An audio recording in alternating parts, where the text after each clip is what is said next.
Hello everybody, welcome back to Code Shot with Profanis. In this video, we will talk about the submitting functionality in Signal forms. Without any further delay, let's get started. At first, let's see what the form looks like. We have no more like a very simple form with department, username and age.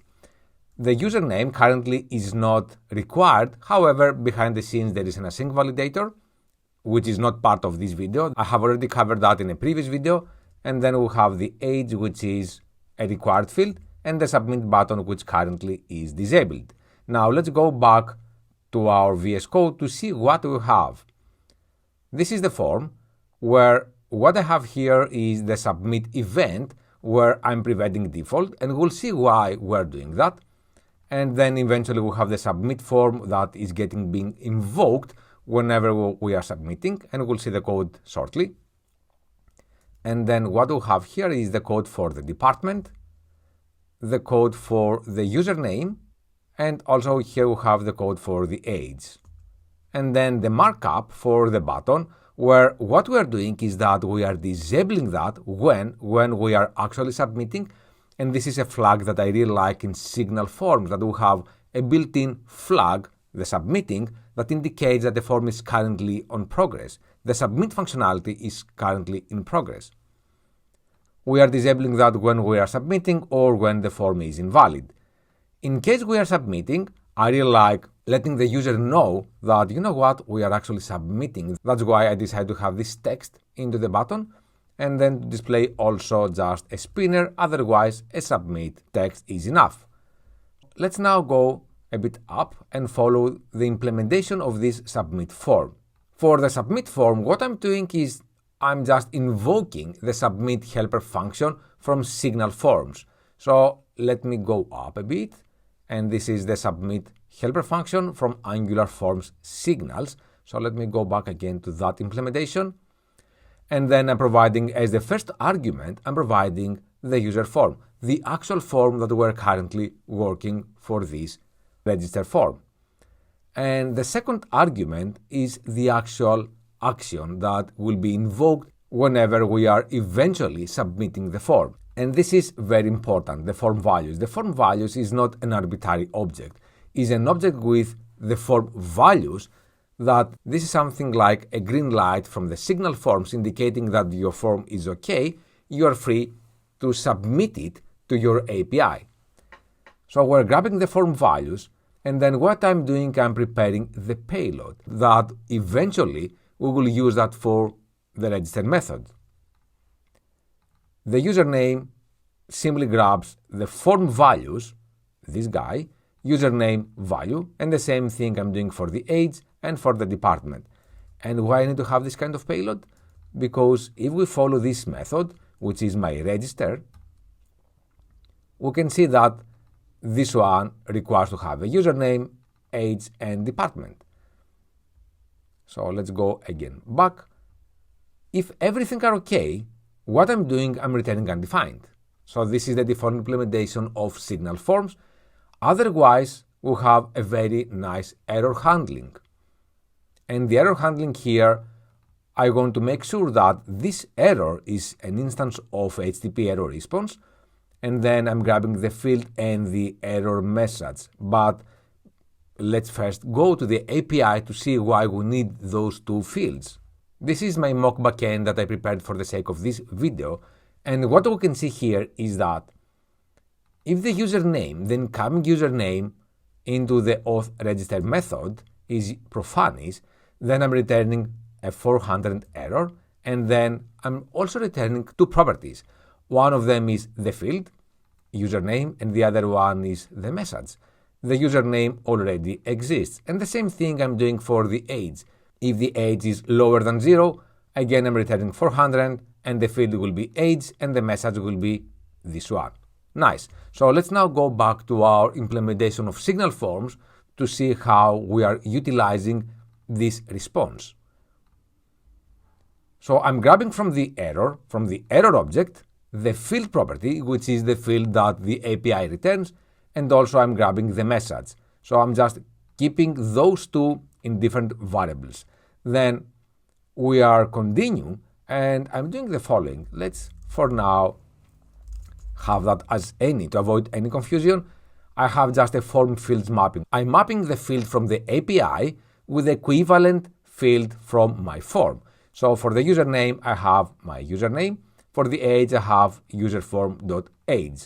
And I have this kind of mapping so that I can use that later on. So let's eventually use that. And now what I would like to do is to resolve the field. I'm using this form field mapping, providing the field of the actual incoming error.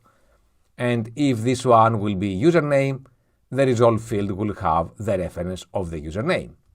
If the field will be age, the resolve field will have the reference of the age. No more than that. But why are we doing that? Well, because I want to utilize the focus bound control. Whenever we are submitting, it's very nice to indicate which field has an error by indicating that as invalid with a red border and an error message, and at the same time to increase the user experience, it will be much better to autofocus to that field.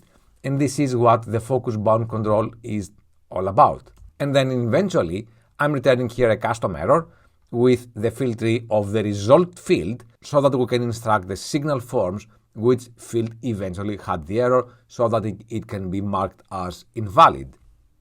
The kind is server, and then we have the error message. So let's see how this actually works. For username, for now I will type Profanis2, and the age here will be something like -1. At the time of clicking submit, we can see that we have the submitting with the progress bar, and then we have a very nice error. This is the message from the API. We are indicating the form field as invalid with a red border, and at the same time we have also the focus. So this is very nice because the user now can just interact directly with this field and type anything and just click submit once more. Nice. So this is how this actually works.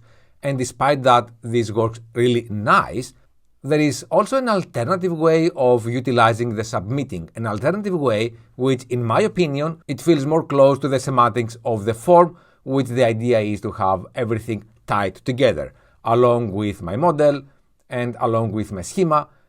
And here we can also have the submission functionality. So one of the reasons is to have the submission functionality closer to the form, and the other reason is that if we go now to the HTML, we have to provide the event prevent default. But you know what? Let me delete this guy here. Let me go into this one, and for now, I will remove the prevent default to see what is happening and why we need to have the prevent default there. So I will type again Profanis2 here. My age will be a valid one. I will click submit, and as you can see, what we have here is that the form followed the default behavior, and we have the form as query parameters into the URL, which is something that we don't like. So that's why we need to have the prevent default. So we can improve that even more. So let me now go back to the TS and follow the idea of the submission. And for my submission, we have the option to provide the action that will be invoked whenever the form will be eventually submitted. Then we have the ignoreValidators and the onInvalid. So before we talk about the ignoreValidators and the onInvalid, let's first work with the action. And the action accepts here an async action, an async operation. The async operation that we have successfully have into the submit helper function into the second argument. And this is what I plan to do. I want just to copy everything from here. I'm just copying, and for now I will comment this out, and I will paste the async action right here. This is one of the steps that we have to do. The other one is that we have to include the form root directive, which is part of the Angular's form signals. And the next one is we no longer need that. All we need is to use the form root directive, and we will bound that with my user form. So without doing any other change, what we can do is just go and give that a try. I have Profanis2 -1 here. I will click submit, we can see that we have the submitting, the loading indicator, we have focus directly into my field, and we have also the server error message. Nice. So this is a nice way without having to have the prevent default. So let's now explore something else. Currently, what we are doing is that we are disabling the button whenever the form is submitting or whenever the form is invalid. I will delete that for now, and let's assume that for any reason we want to allow the user to submit the form, but we want to have a handling before eventually we are invoking the action. And for that reason, into the submission we have the onInvalid, where we can grab again the form value, and this one will be the root form field of our form, and we can do a handling here. For example, we can grab the first invalid field and place the focus into that field, and the other one is perhaps that I would like to display a toast message by accumulating all the error messages. But at first, let's see how to apply a focus into the first invalid field. So this is the code that I have, and what we are doing here is that we're grabbing the errors from the form error summary, then we're grabbing just the first field, and if eventually the first field appears, then we would like to apply the focus bound control. So let's see how this actually works. Currently my form is invalid, the button is enabled, and if I click submit, we can see that we have the age marked as invalid, and at the same time we have a focus into that field. And if we open the network panel, what we can see is that if we click submit, we do not have an HTTP call. So other than the onInvalid, there is one more property that actually is controlling when the onInvalid should be invoked, and this is the ignoreValidators with three options: all, none, and pending. So let's see what ignoreValidators is all about. Well, all will always submit regardless of invalid or pending validators. So let's see that in action. And again, my form is considered to be invalid, and I will click submit, and we can see here that we have the register call happened. The other option is to have here none. So what none is doing, it says that we will not submit unless all validators are passing, pending validators block submission, which means that if you have any async validator ongoing, the action will not be invoked. So let's see that in action. So again, here I will just click submit. And as we can see, currently we do not have any HTTP call happening.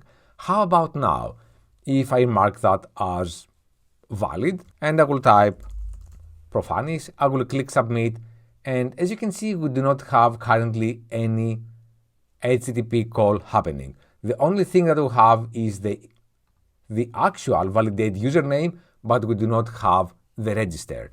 However, if I mark that as valid, let's wait a bit for the 5 seconds, and then we can click the submit button, and we can see that we have the register. Nice. So the other option is to ignore the pending ones. And again, pending will submit if there are no invalid validators. Pending validators do not block submission, which means that if the async validator is ongoing, this won't be blocked. So I will have here Profanis, I will have 12, click submit, and after a while we will see that we have the actual register call, which is right here. So this is what I wanted to share with you today. Please let me know what you think in the comments below, and do not forget to subscribe and click the ring bell. See you in the next video.